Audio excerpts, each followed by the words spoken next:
showmanship class can be really tough, especially on a judge, because when you've got a lot of good kids, it's kind of hard to, pick and choose which ones you're going to use first, second, and on down to the bottom. And I think when you get out here, there's not really a last place. I think that everybody that's out here is, in my mind, it should be in your mind too, winners, because they took on this project and they've done a good job with it.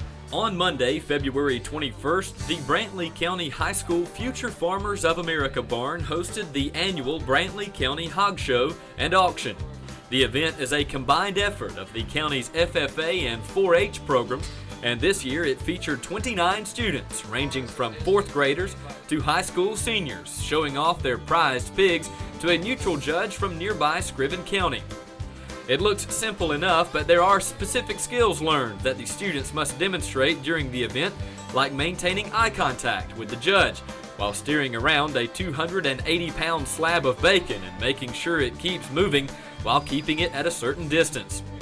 There is also a unique vocabulary as the judge looks over the Hampshires, Durocs, and other breeds of barrows and gilts, looking for a number of criteria. Plus, there can be a few hazards to this competition as well. The students have raised their pigs since November, or longer. In some cases, students raise their pigs from birth. It is a project that usually involves the entire family, and many proud parents were in attendance, with at least one Board of Education member, Chairman Joey Schumann, who was ringside to watch his children participate. Another parent was one of the event's coordinators, Richard Gill. Gill is one of 2 agricultural education instructors and FFA sponsors at Brantley County High School, and his daughter, Mary Beth, took home the Supreme Champion Award, whatever that means. That means my bear was the best bear here, and then also out of the gilts and bears combined, he was the best out of them too. So you got the best pig in Brantley County. Yes, sir. Nobody can tell you otherwise. Mary Beth has been showing hogs since she was 3 years old, and her siblings are coming along right behind her. It's a family tradition in the Gill household. As it was termed by a clown at the rodeo at the State Market Hog Show last week, he said that FFA stands for Fathers Feeding Animals, and it's a little bit like that, but parents are involved, but that's good that parents are involved, whether it's me with my children, me being an ag teacher, or whether it be a parent who's in no way associated with education helping their children. It brings parents and children together. It gives them something to do. It gives them responsibility, and it just makes for a better, more rounded individual in our youth. I think this is both of these are good organizations for children to get involved in. In the Green Hands showmanship category, Annabelle Highsmith and her polka dot boots took home first prize. Green Hands are competitors showing for the first time in the Brantley County Hog Show.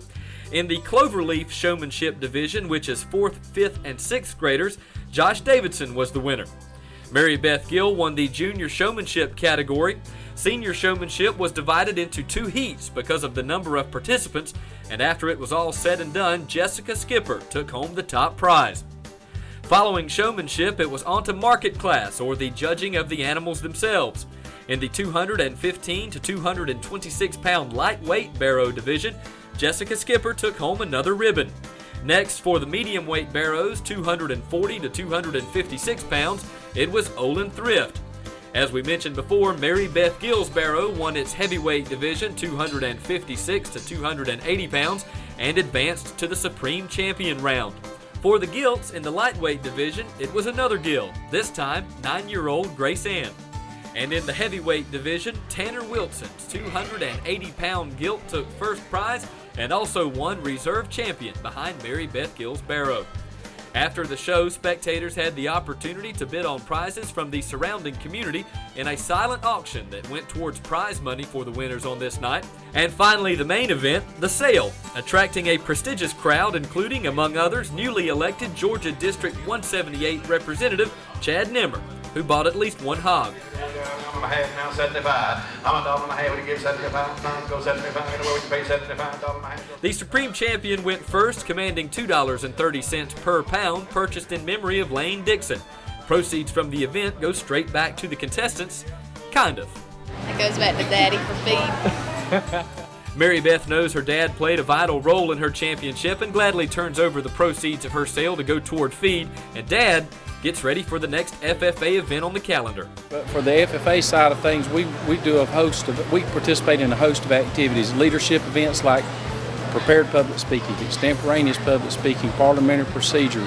We do a lot of livestock events like meats evaluation, livestock judging. We do some horticulture stuff like floriculture, nursery landscape. It's just a host of activity. Wildlife, career development events. It just goes from one part of the year to the end. It never ends, actually. In fact, we work several days during the summer trying to keep a program like that going.